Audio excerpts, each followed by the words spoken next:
राज्यसभा में राष्ट्रपति के अभिवादन पर धन्यवाद प्रस्ताव का जवाब देते हुए प्रधानमंत्री नरेंद्र मोदी ने सवाल उठाया कि गांधी परिवार देश के पहले प्रधानमंत्री जवाहरलाल नेहरू का उपनाम क्यों नहीं इस्तेमाल करते।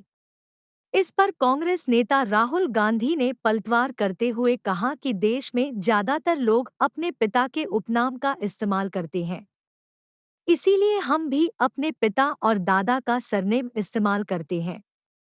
राहुल गांधी के दादा फिरोज गांधी के अपने पारसी पिता जहांगीर फरदून गांधी का उपनाम छोड़कर गांधी सरनेम का इस्तेमाल करने को लेकर काफी कुछ लिखा गया है। सबसे पहले जान लेते हैं कि फिरोज गांधी को गांधी उपनाम कैसे मिला। कई किताबें कहती हैं कि गांधी फिरोज का कुलनाम या पारसी धर्म में जाति का नाम था। इसे उन्होंने आज़ादी की लड़ाई में कूदने के बाद गांधीजी से प्रभावित होने के कारण बदलकर गांधी कर लिया। वहीं इंदिरा गांधी की बुआ कृष्णा हठी सिंह ने अपनी किताब इंदू से प्रधानमंत्री के 9वें अध्याय में फिरोज के कुलनाम पर भी रोशनी डाली है। उन्होंने लिखा, फिरोज का उपनाम गांधी ही था। इसे अपभ्रंश के तौर पर गांधी भी कहा जाता था। इसका संबंध परिवार के पेशे से है। उन्होंने लिखा कि मोदी, पंसारी या गंधी का काम करने वाले गांधी कहलाते थे। मुंदरा घोटाले का किया पर्दाफाश। फिरोज गांधी पूर्व प्रधानमंत्री इंदिरा गांधी के पति और देश के पहले प्रधानमंत्री जवाहरलाल नेहरू के दामाद होने से पहले स्वतंत्रता संग्राम सेनानी थे। पेशे से पत्रकार रहे फिरोज गांधी आज़ादी के बाद रायबरेली से चुनाव लड़े और जीतकर संसद पहुंचे। उस समय संसद में कांग्रेस सरकार के सामने कोई विपक्ष नहीं था, लेकिन फिरोज गांधी जब भी असहमत होते थे तो सरकार और कांग्रेस के खिलाफ आवाज उठाते रहते थे। इंडियन एक्सप्रेस की रिपोर्ट के मुताबिक उन्होंने 1958 में आज़ाद भारत के पहले भ्रष्टाचार के मामले मुंदरा घोटाले पर आवाज उठाई। उन्होंने कहा कि एलआईसी ने कोलकाता के हरिदास मुंदरा की कंपनियों के शेयर्स उसे फायदा पहुंचाने के लिए खरीदे हैं। साथ ही पूछा कि सरकार और एलआईसी ने इसका विरोध क्यों नहीं किया। वित्त मंत्री को देना पड़ा इस्तीफा। तत्कालीन वित्त मंत्री टीटी कृष्णामाचारी इसका साफ साफ जवाब नहीं दे पाए। मामला इतना बढ़ गया कि जवाहरलाल नेहरू का नाम भी इस मामले में उछाला गया। इससे ससुरदामाद के रिश्ते भी खराब हो गए थे। बाद में नेहरू ने इसकी जांच के लिए बॉम्बे हाई कोर्ट के रिटायर्ड जज एमसी छागला की अध्यक्षता में आयोग का गठन कर दिया। इस मामले की सुनवाई जनता के सामने हुई।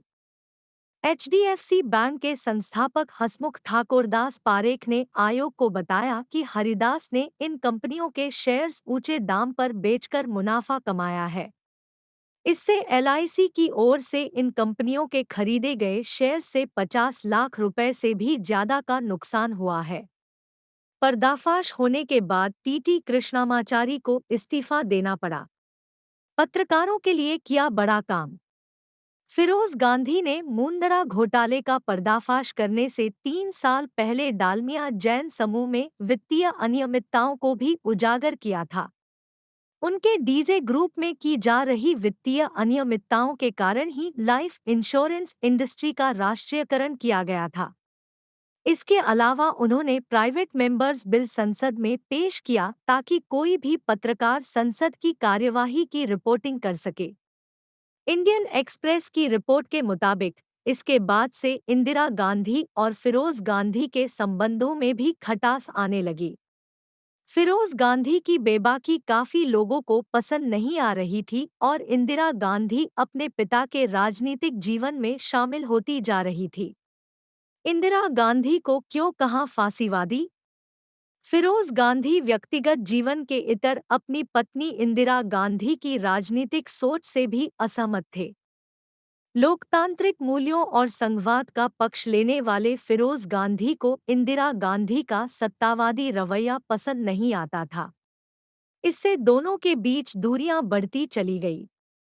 दोनों के बीच सबसे ज्यादा कड़वाहट तब आई जब केंद्र ने 1959 में लोकतांत्रिक तरीके से चुनी गई केरल की कम्युनिस्ट सरकार को बर्खास्त करने का फैसला लिया।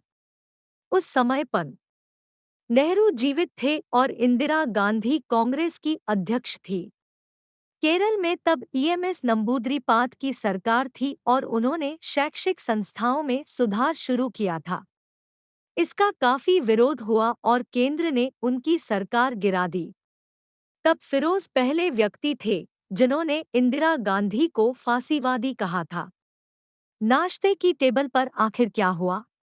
स्वीडन के पत्रकार बर्टिल फाक ने अपनी किताब फिरोज द फॉरगॉटन गांधी में लिखा है कि मशहूर राजनीतिक पत्रकार जरनादन ठाकुर के मुताबिक तीन मूर्ति में एक नाश्ता करते हुए केरल के मसले पर इंदिरा गांधी और फिरोज गांधी के बीच बहस हो गई। फिरोज गांधी ने कहा कि ये बिल्कुल ठीक नहीं है। आप लोगों को धमका रही हैं। आप फांसीवादी हैं। इस पर गुस्साई इंदिरा गांधी ने कहा कि आपने मुझे फांसीवादी कहा। ये मैं बर्दाश्त नहीं करूंगी। इसके बाद वह उस कमरे से चली गई। इस दौरान नेहरू खामोशी से इस बहस को देखते रहे। पत्रकार कूमी कपूर ने अपनी किताब द इमरजेंसी में लिखा है कि संजय गांधी का झुकाव अपने पिता फिरोज गांधी की तरफ था। उन्हें लगता था कि उनके पिता को नजरअंदाज कर दिया गया। कैसे हुआ फिरोज गांधी का अंतिम संस्कार? फिरोज गांधी का 8 सितंबर 1960 को दिल का दौरा पड़ने से निधन हो गया। उनके अंतिम संस्कार में गीता, रामायण, कुरान और बाइबिल के अंश पढ़े गए। पारसी पुजारी ने भी उनके लिए विशेष प्रार्थना की। उनका अंतिम संस्कार उनकी इच्छा के मुताबिक हिंदू रीतिरिवाज से किया गया। राजीव गांधी ने उन्हें मुखाग्नि दी। उनकी अस्थियों को संगम में बहाया गया, लेकिन कुछ हिस्से को दफनाया भी गया। बर्टिल फाक अपनी किताब में लिखते हैं कि जहां फिरोज गांधी की अस्थियों को दफनाया गया, वहां उनकी कब्र भी बनाई गई। ये कब्र आज भी इलाहाबाद में मौजूद है।